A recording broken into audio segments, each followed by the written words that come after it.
de este encuentro siempre tan interesante con usted, porque a muchos ya se les pasó, por decirlo así, este cambio de poder en Estados Unidos y el legado que deja como personaje un Donald Trump. Imagínese usted, ¿no? Un hombre que fue muy mediático, magnate y etcétera, y de la verdad, así, claramente, de buenas a primeras, un día se convierte en el presidente de los Estados Unidos. ¿Por qué es de gran impacto para nosotros los mexicanos esto, doctora? Híjole, Toño, porque sabemos muy bien que nuestra historia está íntimamente ligada a lo que ocurre en Estados Unidos. Desafortunadamente, no es algo de lo que no podamos atender, porque aunque quisiéramos de repente verlo como una nota lejana, no lo es. Y la verdad es que yo creo que la lectura que hay así como ya dada, por lo menos en México yo lo percibo mucho, esta cosa de que, bueno, pues ya ganó Biden y ya, chao, ¿no? Ya nada más va a haber un cambio de poderes. Y sin embargo, la tensión, que tú lo sabes muy bien porque estás en Estados Unidos, la tensión que hay en términos de los grupos que todavía critican de la manera como se hizo la elección, que todavía hay una elección pendiente para definir algo que es central, y es quién tiene la mayoría en el Senado en Estados Unidos, y por tanto, porque podría tener el control y realmente hacer pasar muchas leyes que están ahí pendientes y revocar otras que pudieran estar afectando, por ejemplo, en el tema migratorio, lo sabemos muy bien. Bueno, de eso depende todavía una elección que estamos por observar el resultado, pues prácticamente en horas, ¿no? Entonces, yo creo que ese tipo de elementos sí van a definir la manera en cómo se está presentando a un nuevo presidente en Estados Unidos, más allá, insisto, todas estas caravanas que están yendo rumbo a Washington para estar ahí y acompañar un discurso de crítica muy fuerte contra quien tomaría el poder, presumiblemente, ¿no? Los demócratas por la vía de Biden. Bueno, también nos trae a otra discusión, y es, ¿qué va a pasar? El nuevo equipo demócrata, bueno, el nuevo por decirlo de alguna manera, porque también en Estados Unidos es otra cosa, ¿no? Los nuevos son los mismos de hace 70 años, pero se pretendería volver a este papel hegemónico, controlador del planeta, y que le anda revisando la plana a todos y cada uno de los países, como es el caso de México, O sea, con un gobierno anterior a Trump teníamos esta presencia con mucha más evidencia, por lo menos. Una parte, con Trump tuvimos un discurso muy agresivo, muy insolente, pero lo que tenemos y habíamos tenido es también un discurso sumamente intervencionista de parte, en su caso, de los demócratas. Entonces, estamos viendo que en ese país, en Estados Unidos, se presume un cambio de liderazgo ya muy pronto. Esperemos, insisto, en también ver cómo se va jugando el cambio de gobierno legalmente hablando, porque también esto es otro elemento que yo quiero insistir, Toño. Hay una narrativa, en México se insiste de que como que si Trump está loco y sus seguidores pues estarán locos, ¿no? Y ojo, más respeto, ¿en qué sentido?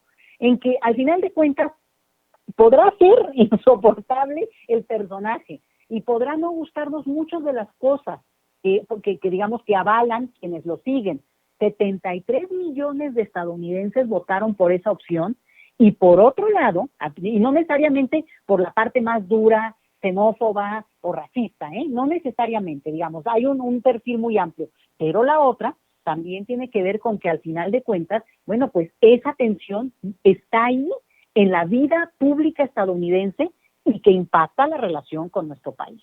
Entonces, sí creo que vale la pena salir de este discurso simplón, ¿no? De que, bueno, ya se va, pues estaba loco, y entonces ya pasamos a la otra y vamos a hablar con los que sí saben. Bueno, también habría que preguntarles a esos que sí saben, de repente, ¿no? Hay que preguntarles todo, porque pues tenemos que estar siempre sometidos a lo que dice la autoridad estadounidense, pues para que no se enojen, ¿no? Que aquí es también una parte del discurso que se perfila en los medios, de que, no se vayan a enojar porque ahora el presidente dijo que podríamos darle asilo político a un comunicador tan importante como Assange, ¿no? Por ejemplo, a ver, espérate, este es un país soberano que puede decidir y hacer, faltaría que además el personaje en cuestión lo aceptara, ¿verdad? Es otro tema, pero todo visto a través del filtro de qué van a decir o cómo se va a interpretar desde el poder estadounidense, no quiere decir que no se tome en cuenta, pero no podemos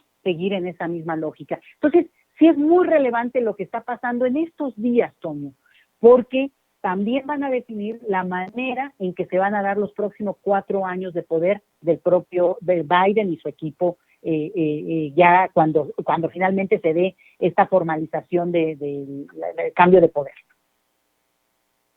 Así es, y permítame extrapolarlo un poco, como usted bien lo hacía, a nuestro país. Han publicado en las redes sociales los mismos de siempre, críticos de oposición del presidente López Obrador, de la ultraderecha, que ahora que le ofrece el asilo político a Julian Assange, el presidente López Obrador está tentando, golpeteando a Joe Biden. Yo, como veo las cosas desde acá, desde Estados Unidos, de cómo es que en todo caso la problemática es la transición de gobierno, la problemática que se enfrentan todavía con la administración Trump. Yo creo que cada vez que se sacan este tipo de cosas de la manga, le dicen, oye Biden, pero es que en México López Obrador pide que quiere darle el asilo político a Julian Assange. Yo creo que Biden hasta responde, ¿Julian Assange qué?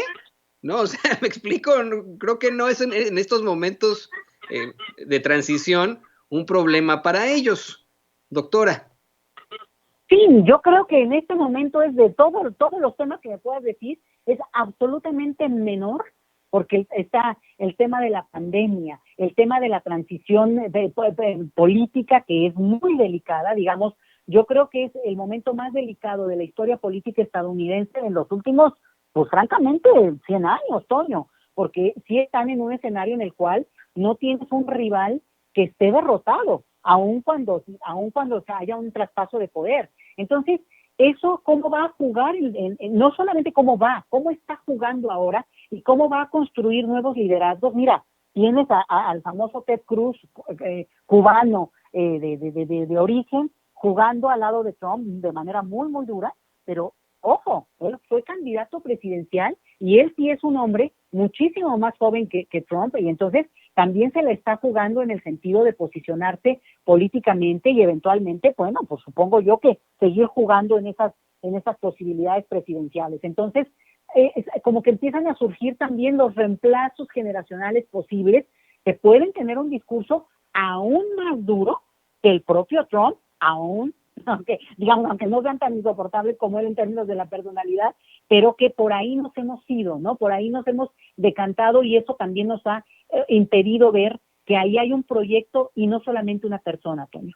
Entonces, creo que sí, efectivamente, lo que pase en países como México, como Argentina, incluso como en Brasil, con Bolsonaro al frente, en el país que me digas de nuestra región, para Estados Unidos es muy importante. Lo tienen con una observación muy metódica, lo siguen de manera muy milimétrica, porque tienen esta visión de que controlan y de que al final de cuentas, pues así lo perciben, ¿no? Como patio trasero, y lo dicen en sus programas y todo. A mí me impresiona que lo sigan mencionando, pero también lo interesante es cómo hay una serie de temas y una serie de cuestiones que tienen también un discurso interno. A ver, ¿cuál fue? Y fue bien interesante. López Obrador manda este mensaje de lo de Assange, que podría haber sugerir y pedir, dar el asilo político. Bueno, primero, insisto, faltaría ver que el personaje en cuestión siquiera se haya enterado o cómo lo está manejando. Pero la otra, y los tiempos políticos y legales de esos asuntos. Pero la otra es que entra en un correlato de debate que para nosotros tiene sentido. ¿Por qué? Porque México siempre ha tenido este discurso que también tiene sus dos caras, pero bueno, que hospitalario, de un país que abre sus puertas. Entonces, también está jugando con el imaginario nuestro al que reaccionan, pues, el público de acá, ¿no?